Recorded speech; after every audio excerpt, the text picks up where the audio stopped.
Hello, everyone. Bob Dancer is back. How are you today, Bob? Doing well, doing well. We're in Las Vegas, we're having a cold spell here. It's down to 52. Yeah. Which is much warmer than most of the rest of the country, but life is. That's good. So you told a story on the show, Bodies of Stories, in November 2020. The theme was dance. And you are back this February 14th to tell us a wonderful story on the theme of tattoo. Yes. And I think people are going to be holding on to their seats as they listen to your story. So thank you, first of all, for sending me a new story. And how are you? What have you been up to in terms of storytelling since we last spoke? I've been practicing. I found myself enchanted with Sean Wellington's work. He has, if you look him up on Facebook, you'll find him. He does Flash, which is no charge. You just come in and they give you a prompt and you tell a minute and a half story. He has regular 99-second competitions where telling a story with a beginning, middle, and end is in 99 seconds. Takes some work. The good ones usually end up with an emotional tug at the end or humor at the end. And we recently had a final that I was not selected to participate in, although I tried. And when he starts again, I will have my stories ready to try again. Have not done, the Moth has been down. I like to compete at the Moth. They have been down, but they're back now. And so I will be out there with my name in the hat, trying to succeed. I have one Moth victory under my belt. Yep. And hopefully first of many, but who knows?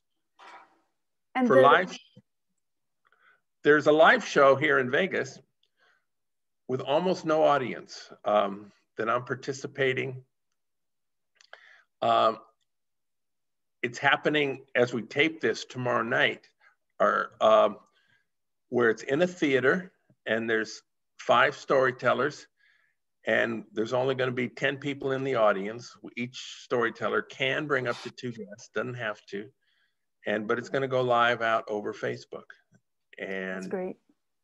So it's different than doing things on Zoom, but it has some similarities, and getting out there, standing up and being worried about posture and bigger gestures than you can do in a Zoom.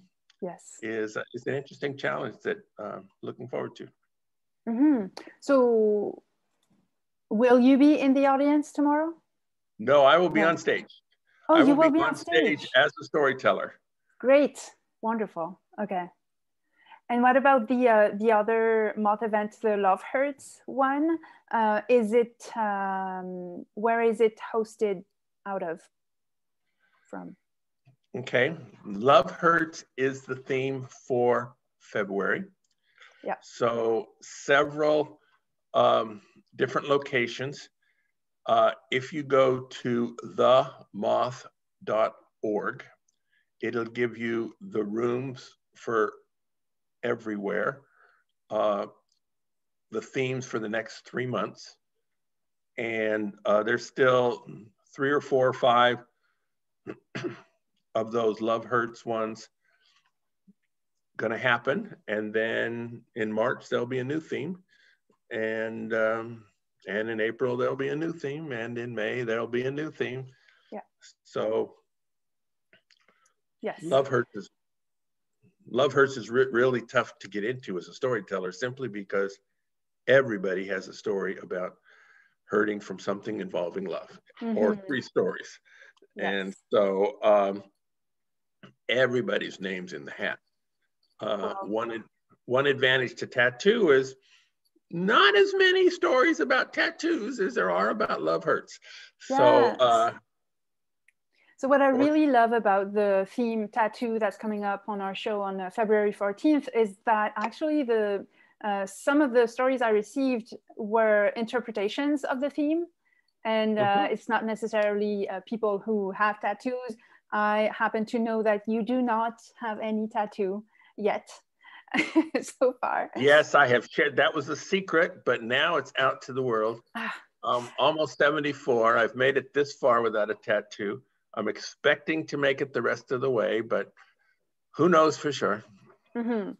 But it did bring up some very interesting stories. So I'm excited about it. I'm also very happy that you decided to come back on the show. It means that you had a good experience last time. I did. So that's always great.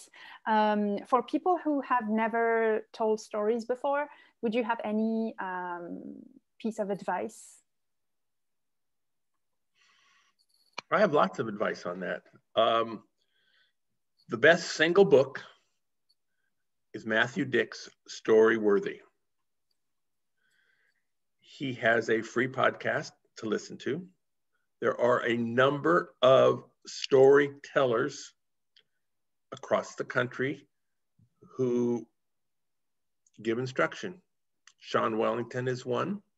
Stephanie Rogers is one. There are others. And a lot of them, Kurt,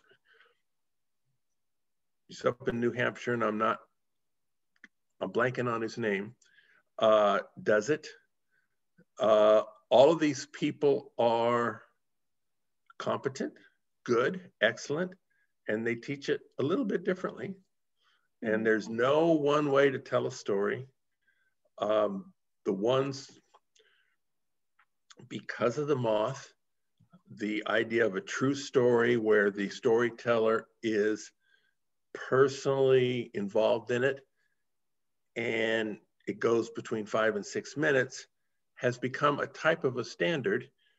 But there's a lot of people who, folklore on storytelling, or tall tales, or totally fictional, but funny, or there's a lot of different ways to do it.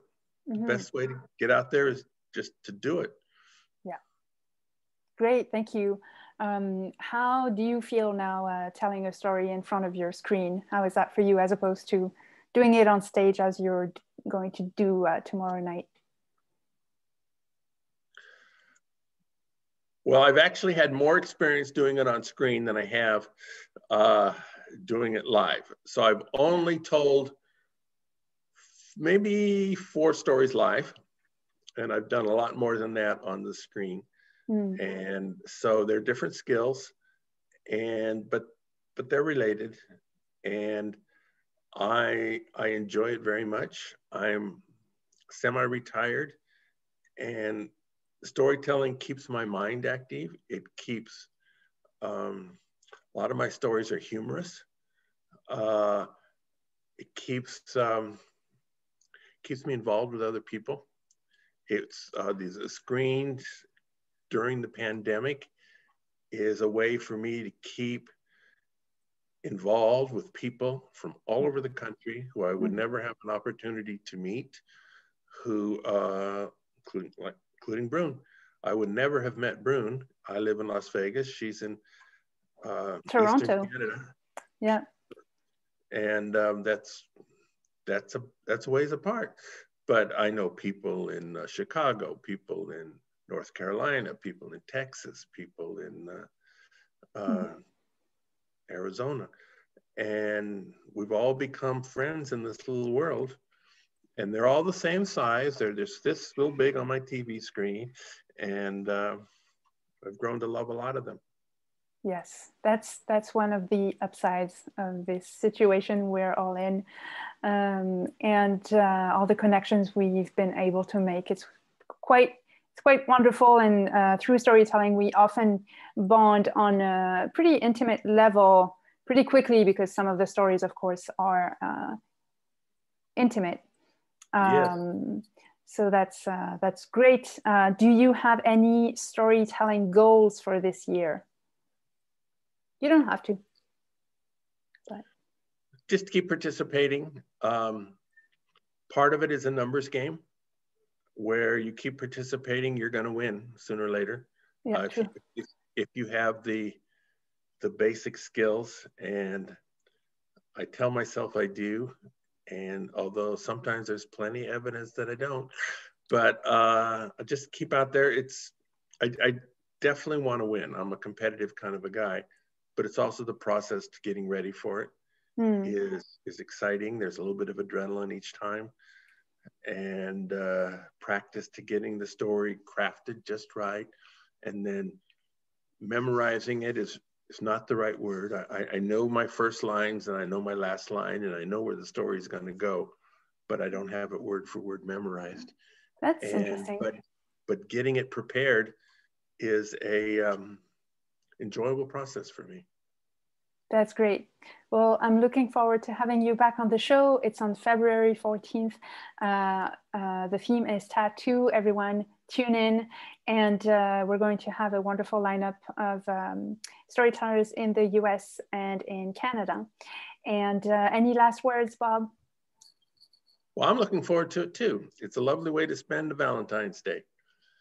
My tattoo story is a bit of a love story of a different sort. That's a good teaser. Thank you. Perfect. All right, Bob, thank you so much. I'll see you on the 14th. Thank you. Bye.